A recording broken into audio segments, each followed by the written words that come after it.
ഒരുപക്ഷെ നിങ്ങൾ ചിന്തിക്കും ഇങ്ങേര് പറയുന്നത് കമ്മ്യൂണിസ്റ്റുകാരെ കുറിച്ച്. അങ്ങനൊന്നുമില്ല.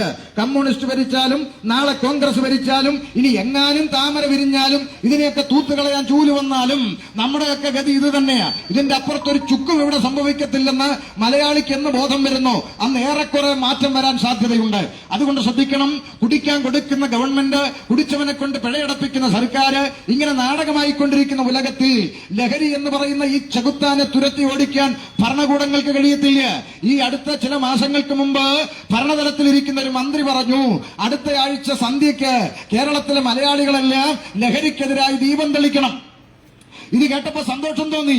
മന്ത്രിമാരായാൽ ഇങ്ങനെ വേണമെന്ന് തോന്നി. പക്ഷെ 3 ആഴ്ച കഴിഞ്ഞപ്പോൾ അതേ മന്ത്രിയുടെ അടുത്ത പ്രസ്താവന, കേരളത്തിൽ മദ്യലഭ്യത ഉറപ്പുവരുത്തും. വല്ലതും മനസ്സിലായോ? ഇനി എവിടെങ്കിലും ബിവറേജ് ഇല്ലെങ്കിൽ ഉണ്ടാക്കി തരാന്ന്. ഇപ്പൊ 3 ആഴ്ച മുമ്പ് ലഹരിക്കെതിരെ ദീപം തെളിക്കാൻ പറഞ്ഞതും മന്ത്രി, 3 ആഴ്ച കഴിഞ്ഞപ്പോൾ ബിവറേജ് ഉണ്ടാക്കി തരാമെന്ന് പറയുന്നതും മന്ത്രി. അപ്പൊ ഇങ്ങനെ ഇതിലും മികച്ച കോമഡി സ്വപ്നങ്ങളിൽ മാത്രം. അതുകൊണ്ട് പൊതുജനത്തെ വെറും കഴുതകളാക്കി മാറ്റിക്കൊണ്ട് കാലാകാലങ്ങളിൽ മാറിവരുന്ന ഭരണകൂട കോമരങ്ങളൊന്നും ഈ ചകുത്താന്റെ പിടിയിൽ നിന്ന് ഭാവി തലമുറയെ രക്ഷിച്ചെടുക്കുമെന്ന് പറഞ്ഞ് വെറുതെ ചിരിപ്പിക്കരുത്. അതുകൊണ്ട് ഞങ്ങൾക്ക് പറയാൻ സാധിക്കും, ഈ തിന്മകളിൽ നിന്ന് മനുഷ്യവർഗത്തെ രക്ഷിക്കാൻ കഴിയുന്ന ഒരു കണ്ടുപിടുത്തങ്ങളോ ഒരു ഇന്റർനെറ്റോ സയൻസോ ടെക്നോളജിയോ ഒരു പുതിയ റോബോട്ടിനെയോ നാളിതുവരെ ആരും കണ്ടുപിടിച്ചിട്ടില്ല. അപ്പൊ ചോദിക്കും, പോലീസ് സംവിധാനമുണ്ട്, അവരോട് ചോദിക്കാം, സാർ താങ്കൾക്ക് രക്ഷിക്കാൻ കഴിയുമോ? ചോദിക്ക്. വിവാഹ സ്വപ്നങ്ങളുമായി ട്രെയിനിൽ യാത്ര ചെയ്ത നമ്മുടെ കൊച്ചു സഹോദരി സൗമ്യ, ഓർമ്മയില്ലേ? സൗമ്യ എന്ന് പറയുന്ന പെൺകുഞ്ഞിനെ നരാധമനായ ഒറ്റക്കയ്യൻ ഗോവിന്ദസ്വാമി കടിച്ചുകീറ റെയിൽവേ പാളത്തിലേക്ക് വലിച്ചെറിഞ്ഞ വാർത്ത എല്ലാവരും ഓർത്തിട്ടുണ്ടല്ലോ അല്ലെ?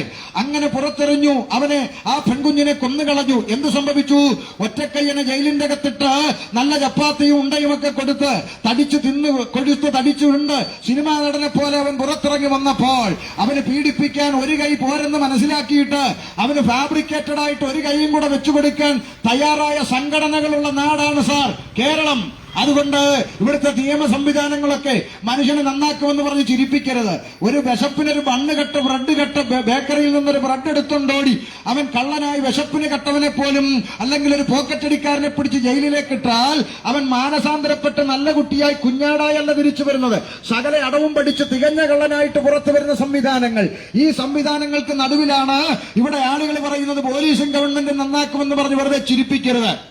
അപ്പൊ നിങ്ങൾക്ക് ചോദിക്കാം, ശരിയാ, പോലീസിനും ഗവൺമെന്റിനും ഒന്നും നന്നാക്കാൻ കഴിയാതെ മനുഷ്യൻ പിടിവിട്ടു പോയിക്കൊണ്ടിരിക്കുന്ന കാലത്ത് ഈ മനുഷ്യന്മാരെ ഇനി എങ്ങനെ നന്നാക്കുമെന്നാണ് ഉപദേശം നിങ്ങൾ പറയുന്നത്? അങ്ങനെ മനുഷ്യന്മാരെ നന്നാക്കുന്ന ഉപകരണം വല്ലതും നിങ്ങളുടെ വണ്ടിക്കകത്തുണ്ടോ? എന്നാ പിന്നെ ഈ ഫുട്പാത്തിലോട്ടൊന്ന് നിരത്തി വെച്ച് ഞങ്ങൾ ഓരോന്ന് മേടിച്ച് സഹായിക്കാം. ക്ഷമിക്കണം, അങ്ങനെയുള്ള ഉപകരണങ്ങളൊന്നും ഞങ്ങളും വണ്ടിക്കകത്ത് കൊണ്ടുവന്നിട്ടില്ല. പിന്നെ നിങ്ങൾ ഈ പ്രസംഗിക്കുന്നതിന്റെ ഗുണമെന്താ? ഗുണം പറയാം. ഉപകരണങ്ങളൊന്നും വിൽപ്പനയ്ക്കില്ലെന്നേ ഉള്ളൂ. പക്ഷെ ഈ വാഹനത്തിൽ കടന്നു വന്ന ആളുകളാണ് ഈ ബസ് സ്റ്റോപ്പിൽ അവിടങ്ങളിലായി നിരന്നു നിൽക്കുന്ന ചെറുപ്പക്കാര്, മധ്യവയസ്കരായ ആളുകള്, നല്ല തണ്ടും തടിയും ആരോഗ്യമുള്ള ചെറുപ്പക്കാര്, ഈ വാഹനത്തിൽ കടന്നു വന്ന് നിൽക്കുന്ന ചെറുപ്പക്കാരുടെ സമൂഹം ഇവിടെ നിൽക്കുന്നത്. ഇവരാരും ഈ പ്രസംഗം ഇഷ്ടപ്പെട്ട് ഈ വണ്ടിയുടെ പുറകെ കൂടിയവരൊന്നുമല്ല. അല്ലെങ്കിൽ തന്നെ ഈ പ്രസംഗമൊക്കെ ഇവിടെ ആർക്കാ ഇഷ്ടം? ഇപ്പൊ കൈപ്പട്ടൂർ ജംഗ്ഷനിൽ ചുംബന സമരമായിരുന്നെങ്കിൽ ഈ പഞ്ചായത്തിലെ മുഴുവൻ ആളുകൾ ഇവിടെ കണ്ടേനെ. എന്നാൽ ചുംബിക്കല്ലേ എന്ന് പ്രസംഗിക്കുന്നവനെ കാലേ വാരി ഭിത്തിയിലടിക്കുന്ന അണ്ണന്മാരുള്ള നാട്ടിൽ കുടിക്കല്ലേ വലിക്കല്ലേ എന്നൊക്കെ പ്രസംഗിക്കുന്നതൊക്കെ ഇവിടെ ആർക്ക് താല്പര്യം? ഇവിടെ ആർക്കും അതൊന്നും വലിയ ഇഷ്ടമൊന്നുമല്ല. എന്നാൽ ഞങ്ങളാരും ഈ പ്രസംഗം ഇഷ്ടപ്പെട്ട് ഈ വണ്ടിയുടെ പുറകെ വന്നവരല്ല. പിന്നെന്താ, ഒരു കാലത്ത് ഇതേ മദ്യത്തിനും ഇതേ ലഹരിക്കും ഇതേ കഞ്ചാവിനും അടിമപ്പെട്ട് അപ്പനും അമ്മയ്ക്കും നാടിനും വീടിനും തലവേദനയായി ജീവിച്ച ഭൂതകാലമാണ് ഇവിടെ നിൽക്കുന്നത് ഞങ്ങളിൽ പലർക്കും ഉള്ളത്. ഇവനൊന്ന് ചത്തങ്കിക്കൊള്ളായിരുന്ന പെറ്റതുള്ള തലേ കൈവച്ചു രാഗി അനുഭവമുള്ളവര് ഈ കൂട്ടത്തിന്റെ അകത്തുണ്ട്. അങ്ങനെ ജീവിച്ച ജീവിത പശ്ചാത്തലത്തിൽ നിന്ന് ഇന്നൊരു നാണവും കൂടാതെ ഈ തെരുവിൽ നിന്നുകൊണ്ട് അടുത്ത തലമുറയോട് ഈ തിന്മയിലേക്ക് പോകരുതെന്ന് വിളിച്ചു പറയുവാൻ ഞങ്ങളുടെയൊക്കെ ജീവിതത്തിന്റെ ചരിത്രം മാറ്റിമറിച്ച് ഒരു സന്ദേശത്തിന്റെ വക്താക്കളായിട്ടാണ് ഞങ്ങൾ ഈ കൈപ്പട്ടൂർ കവലയിൽ നിൽക്കുന്നത്.